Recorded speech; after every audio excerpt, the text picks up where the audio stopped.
Olá, sejam muito bem-vindos ao Multi Entrevistas. Aqui neste espaço a gente conversa com lideranças, gestores e empreendedores que fazem a diferença. No programa de hoje vamos conversar com Paula Zavarese, empresária no ramo de cosméticos que inova em tecnologia e sustentabilidade. Acertei o nome? Sim. Eu sempre erro o nome, mas daí dá tempo de corrigir. Zavarese é? Zavarese é um nome italiano. Aí sim, hein? Paula, conta um pouco da tua história para quem não te conhece e saber como é que foi a tua jornada até ser uma empresária no ramo de cosmético, que é o sonho de toda mulher, né? Imagina todo mundo Não que era pagou algum... Não era o teu, então Nem conta, pouco. por favor.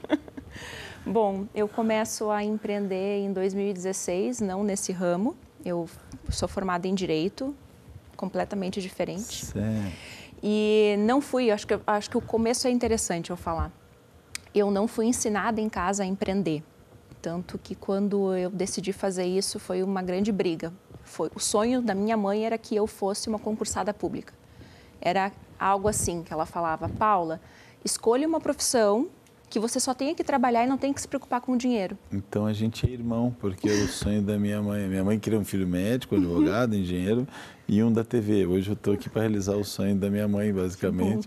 Mas tu não realizou o sonho da tua mãe? Não, porque eu nunca me encontrei em algo que eu pudesse ficar ali trabalhando fechada numa caixinha, né? E eu comecei a empreender então, né, já em 2016, mas não nesse ramo especificamente, tá? Eu fazia algumas palestras, trabalhei como coaching também por quase 10 anos em Florianópolis, foi uma... Tu é gaúcha? Sou gaúcha, mas morei lá bastante tempo. Aí tu já realizou um sonho de todo gaúcho, né? Quase isso. E ter voltado para cá, então, quando eu voltei, o pessoal disse: meu Deus, tu é doida ter voltado para o Rio Grande do Sul. Casei e não tinha o que fazer. O marido mora aqui, tive que vir ficar com ele aqui. Boa. Uma outra parte da história. Mas, então, fui ensinada a não empreender, fui ensinada a ser concurseira. Estudei bastante para isso também, mas nunca me encontrei nisso. Ali por 2019, eu identifico um problema de pele sem cura, que era uma acne que não tinha cura, Márcio, não tinha o que fazer, não tinha. Então, eu decido estudar sobre isso, de forma totalmente autodidata. 2020 veio a pandemia, nos colocou para dentro de casa, sobrou muito mais tempo para estudar, desenvolvi uma fórmula. Essa fórmula deu certo, levei para uma indústria para ela testar, eu recebi essa fórmula em casa. Tive uma cura na minha pele em 12 horas, que eu não tive em mais de 15 anos tentando tratar. Só que a indústria me falou, para a gente poder colocar isso, para a gente poder continuar usando essa fórmula, você vai ter que produzir em lote, você vai ter que vender para outras pessoas. E nesse momento eu me torno vendedora de cosmético. Olha, vendedora porta a porta ou já digital, ou tudo? Já digital na época, porque não tinha e não podíamos sair de casa, né?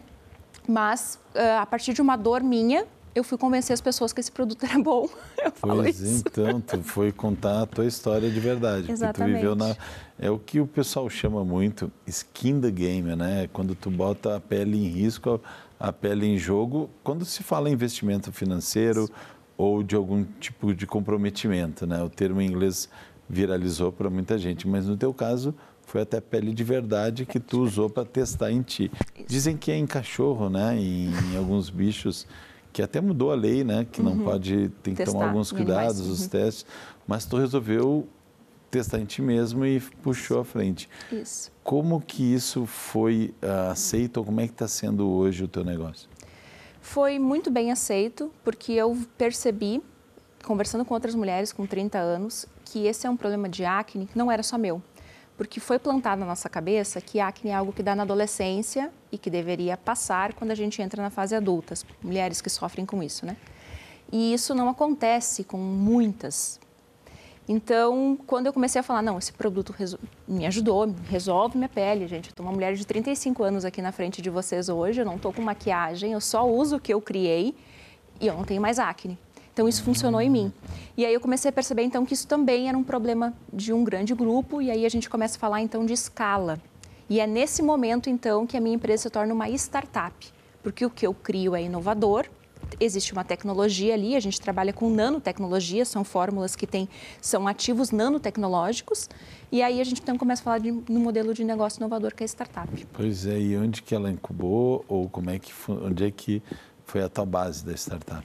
aqui em Porto Alegre, a fábrica fica em Caxias e a gente pegou alguns laboratórios já conhecidos no mundo de matéria-prima para a gente poder testar. Fizemos testes clínicos, ficamos quase 2 anos nesse processo para poder ter esse resultado, aprovação de Anvisa, tudo mais. E hoje a gente está aqui e uma parte dela está em Floripa, porque parte dos nossos investidores estão lá. Ah, daí tu precisou buscar investimento para poder escalar. Sim, sim. E nessa jornada, quais são os principais percalços? Porque tu, resumidamente, está dando a entender que está dando sucesso, né? Mas não é sempre sucesso, né? A pandemia mundial foi o que quebrou muita gente. Sim. E tu nasceu no meio da pandemia, né? Como que funciona o passo a passo de uma startup para quem está se inspirando em ti, está vendo a tua história, mas quer chegar lá no fim logo em seguida, e a gente sabe que da pandemia para cá já vão 5 anos, né? 5 anos e pouco, então como é que está isso? Bom, eu não sou, eu falo que eu vendo cosméticos, mas eu não sou uma vendedora. E isso precisa ficar muito claro quando você cria uma startup. Você tem que ser apaixonado pelo problema e não pelo que você criou. Todos os dias. Dica, como é que é? Repete, por gentileza. Todos os dias, Márcio, eu acordo apaixonada pelo problema. Foco no problema. Total. Nunca pelo que eu criei. Eu não sou apaixonada pelas fórmulas. Elas são incríveis, mas não é elas que me motivam a acordar todos os dias de manhã. É o problema.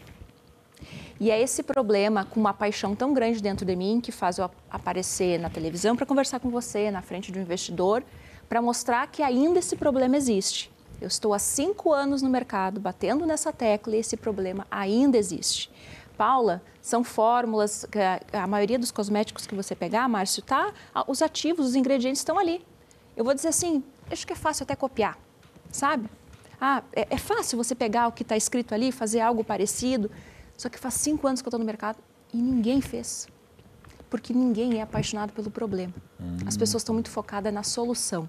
Então, se você quer criar uma startup, se você quer entrar no mundo da inovação, em primeiro lugar, seja apaixonado pelo problema e não pela solução. Porque a solução, se você for apaixonado, é muito fácil você desistir no meio do caminho. Porque tem alguém que também vai apresentar uma solução parecida com o teu. Interessantíssimo. E tu tá hoje com qual equipe? Assim, a gente sabe que sozinho tu vai até uma parte, mas precisa mais gente. Já comentou, a fábrica é terceirizada em Caxias, eles produzem a tua fórmula. Isso. Mas qual é a tua equipe hoje para conseguir atingir e o que tu já está projetando, né? Tipo, daqui a pouco, que tamanho eu vou estar? Perfeito. A gente passou por um rebrand agora esse ano. A gente entrou um terceiro já investidor, né, no nosso time.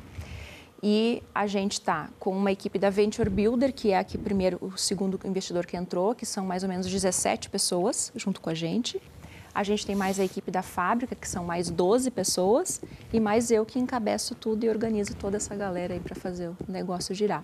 A gente projeta uma escala nacional, mas já com foco internacional, porque nós percebemos que as nossas fórmulas elas têm um grande valor, especialmente para os Estados Unidos, então o nosso foco é mercado americano agora também.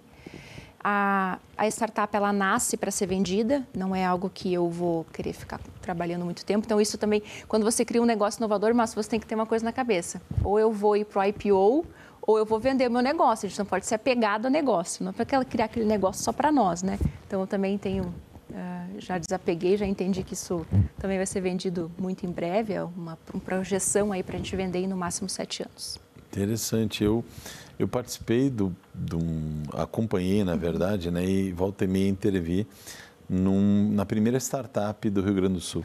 Legal. A primeira startup que saiu de zero e foi vendida acima de dólar, né, que foi a GetNet.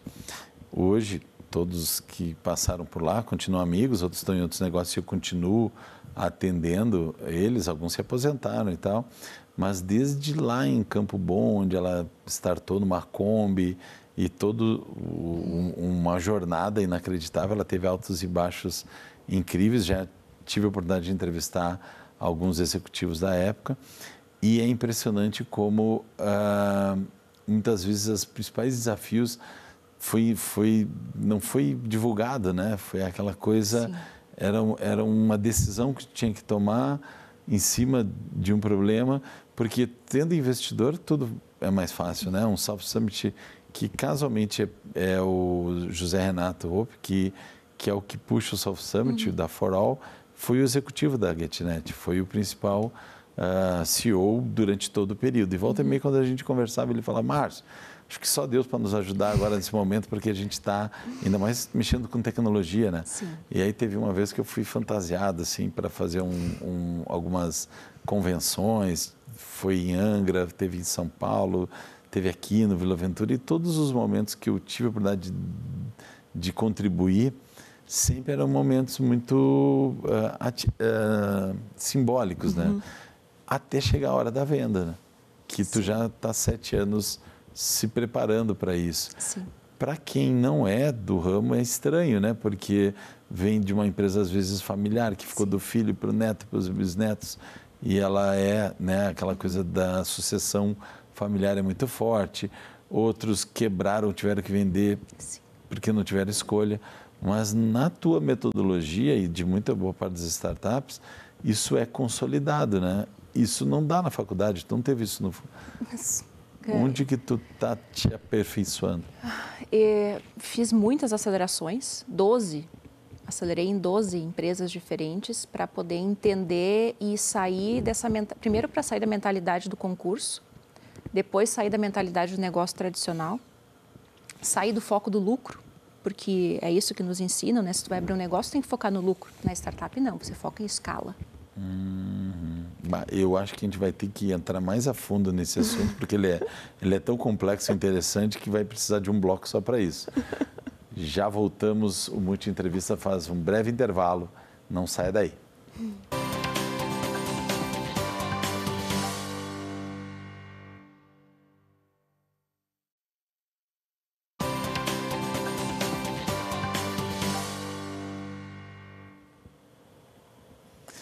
Estamos de volta com Multi Entrevistas e a gente continua falando com Paula Zavarese, empresária no ramo de cosméticos.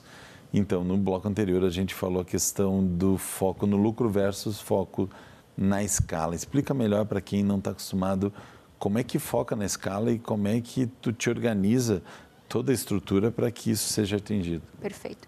Mas uma pergunta que as pessoas me fazem muito é, Paula, eu preciso de dinheiro no final do mês. Como é que eu foco? Como é que tu consegue ter esse dinheiro para poder pagar a operação? E o foco numa startup não é ter o dinheiro para pagar a operação no começo.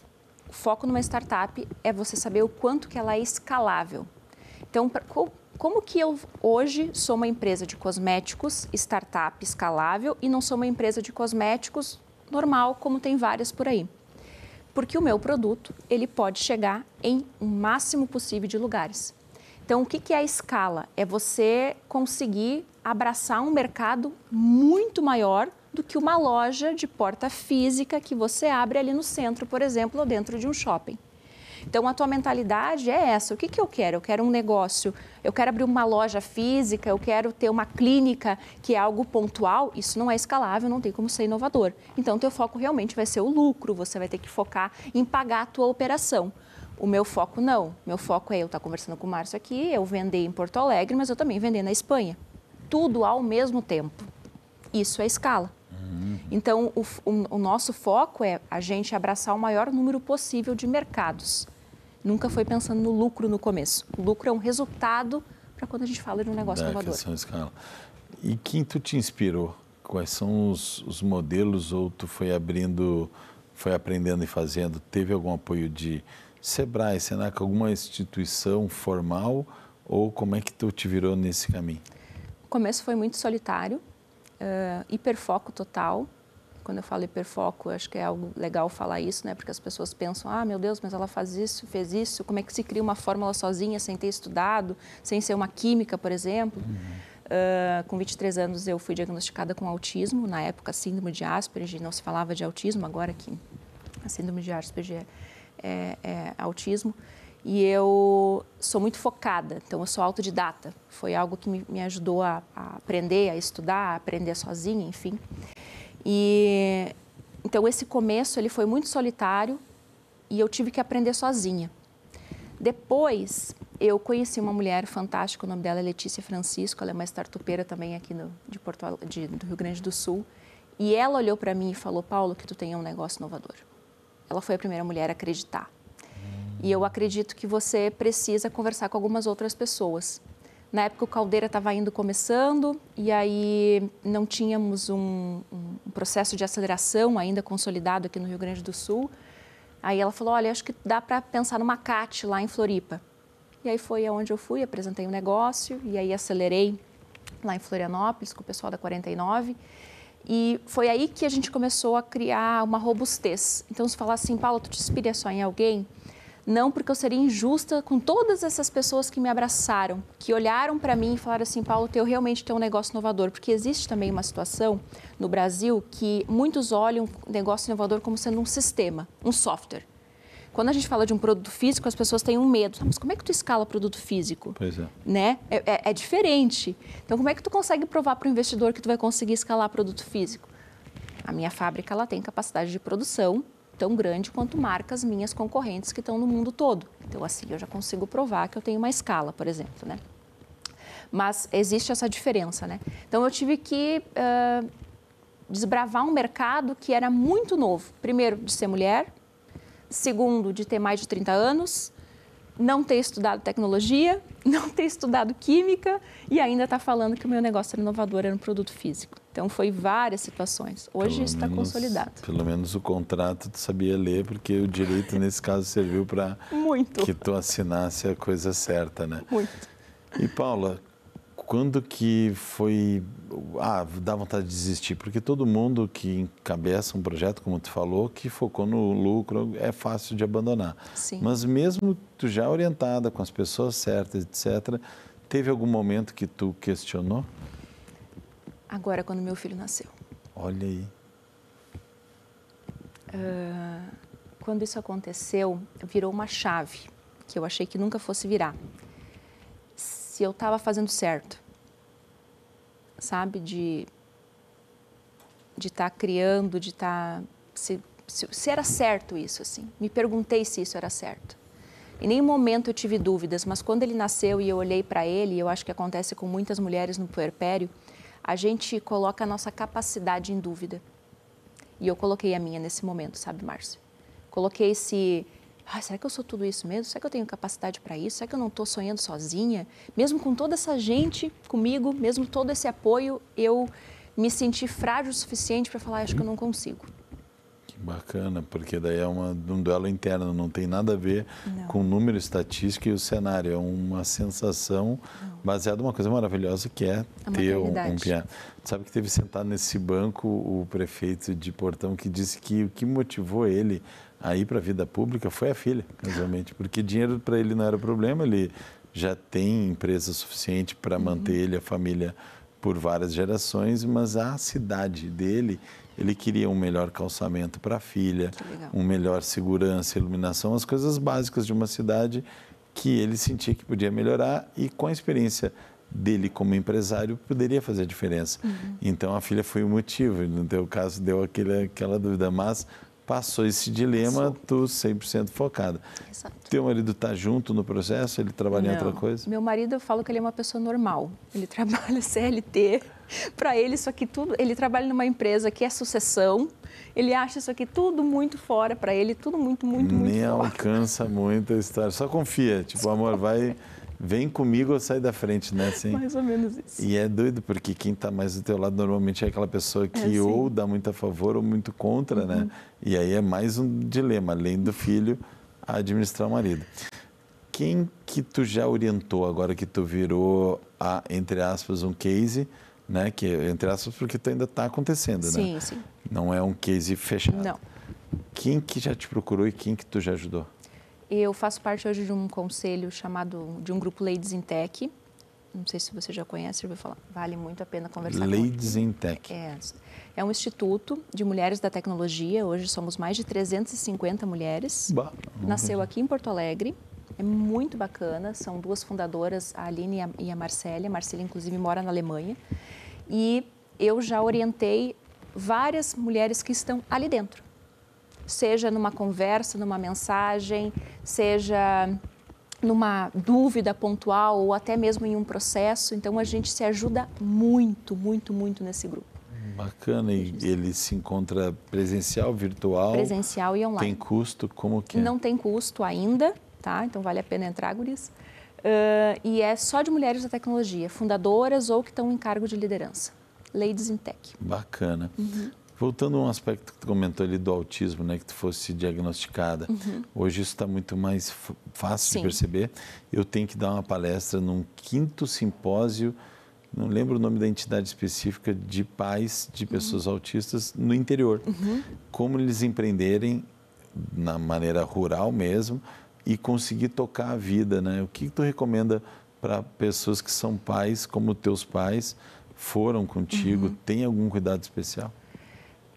Eu passei a minha infância toda, foi muito difícil, porque não existia um diagnóstico nos anos 90. Então, até levar em padre para fazer exorcismo. Que espetáculo! Maravilhoso. Benzedura. Benzedura. Mas eu tive uma avó maravilhosa e essa avó me deu uma educação que é nunca me fazer de vítima. Boa. Muito bom. Não fica de mimimi, não fica te vitimizando. Né? Não, e quando eu falava que eu não podia ou não conseguia, ela me obrigava lá a fazer. Olha, vai lá e faz. Exatamente. Com autismo mesmo. Essa frase está ótima para a gente ir encerrando, porque o tempo aqui voa, né? Meia hora é muito rápido quando se fala de inovação, empreendedorismo e notícia boa, que é o que eu me propus em todos os programas, né? Aqui é um lugar onde a pessoa nunca vai desligar a TV ou assistir gravado sem a vontade de repetir ou compartilhar, né? Então, obrigado, Paula. Obrigada. E você que acha que esse conteúdo possa servir para mais pessoas, por favor, compartilha e não perca o nosso próximo episódio.